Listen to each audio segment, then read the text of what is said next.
Hi friends, ఎలా ఉన్నారు? బాగున్నారా? మన ఆర్డీఆర్ఎన్ కుకింగ్ ఛానల్లో ఈరోజు మనం పెసరట్టు చేసుకోబోతున్నాము. దానికి కావలసిన పదార్థాలు నేను 4 అవర్స్ నానబెట్టుకుని రుబ్బు పెట్టుకున్న పెసరపిండిది, ఉల్లిపాయలు, ఈ తరుగు ఏంటంటే పచ్చిమిర్చి, అల్లము, జీలకర్ర కచ్చా పచ్చాగా నేను దంచుకుని పెట్టుకున్నాను. ఇప్పుడు ఈ పిండిని కలుపుకోబోతున్నాం. తగినంత సాల్ట్ వేస్తున్నాను నేను. ఈ కచ్చాపిచ్చగా దంచుకున్న తురుము వేసేసుకుని బాగా కలుపుకోవాలి. ఎందుకంటే నేను ఇలా ముక్కలు, అల్లం ముక్కలు, పచ్చిమిర్చి ముక్కలు పిల్లలు తినరు కదా. సో ఇలా దంచుకుని పెట్టుకుని ఇలా కలిపేసుకుంటే పిల్లలకి నోటికి తగలదు. సో మనం అల్లం కూడా వాళ్ళకి పెట్టినట్టు ఉంటుంది, టేస్ట్ బాగుంటుంది, అన్ని విధాలా బాగుంటాయి. కాబట్టి వాళ్ళకి తినాలి కాబట్టి నేను ఈ విధంగా అల్లం చేస్తాను. కొంచెం పిండి గట్టిగా ఉంది కదా, వాటర్ కలుపుకుంటున్నాము. లైట్గా సరిపడా వాటర్ కలుపుకొని బాగా కలుపుకోవాలి పిండిని. ఈ పిండి బాగా కలుపుకొని ఇప్పుడు స్టవ్ ఆన్ చేసుకుని ప్యాన్ పెట్టుకుందాము.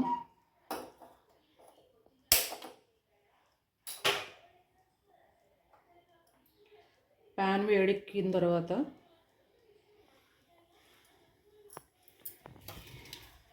నేతితో కాల్చుకుంటున్నాం మనం పెసరట్లు. కొంచెం నెయ్యి వేసుకొని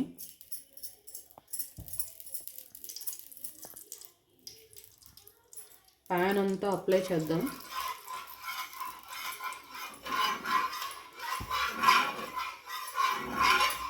ఆయిల్తో వేసుకున్నా బాగానే ఉంటుంది, నేతితో వేసుకుంటే పెసరట్లకి మరింత టేస్ట్ వస్తుంది కదా.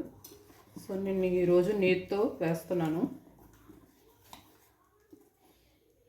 కొంచెం వాటర్ పోసుకుందాం, సరిపోలేదు. చూసుకుని మీరు తగినంతగా వేసుకుని కలుపుకోండి. ఇప్పుడు అట్టు వేసేస్తున్నాను.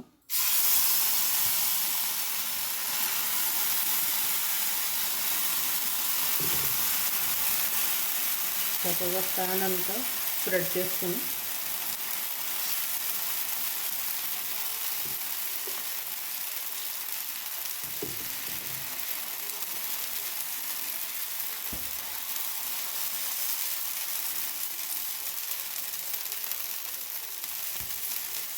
ఇలా మొత్తం ఆనియన్స్ వేసుకుందాం.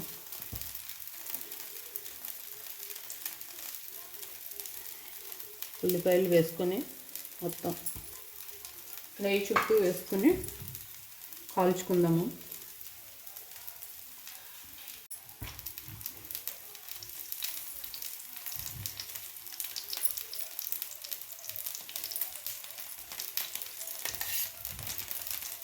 కాలనిద్దాం.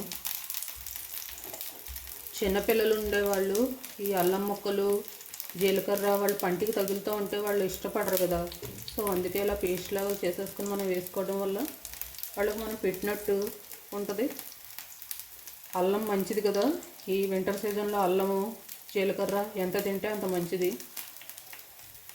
జలుబు, దగ్గు రాకుండా కొంచెం ఆ ఔషధ గుణాలు లోపలికి వెళ్తాయి కదా, కొంచెం వరకు నివారించుకోవచ్చు మనం. ఒకవైపు కాలిపోయింది, ఇది రెండో వైపు టర్న్ చేసుకుందాం.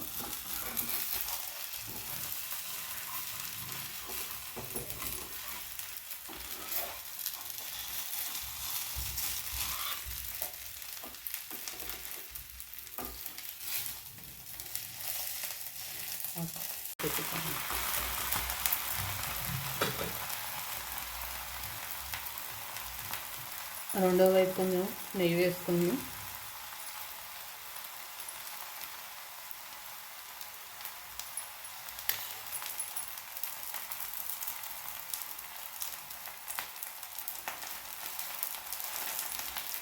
ఈ రెండో వైపు కూడా బాగా కాల్చుకుందాం.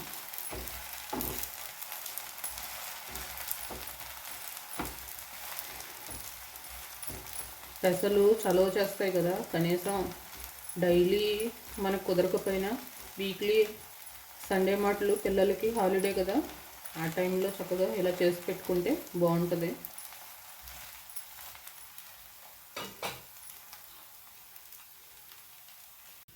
ఇంకోటి కూడా వేసేసుకుంటున్నాం. ఇది కాలిపోయింది, దీన్ని రెండో పక్కన తిప్పేసుకుందాం.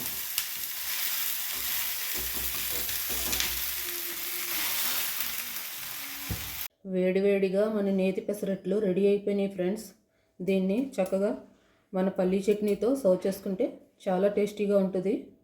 మన వీడియోని ఎవరైనా కొత్తగా చూస్తున్నట్టయితే సబ్స్క్రైబ్ చేసుకోండి, లైక్ చేయండి, షేర్ చేయండి. మరిన్ని మంచి వీడియోస్తో మళ్ళీ కలుద్దాము. Thank you for watching.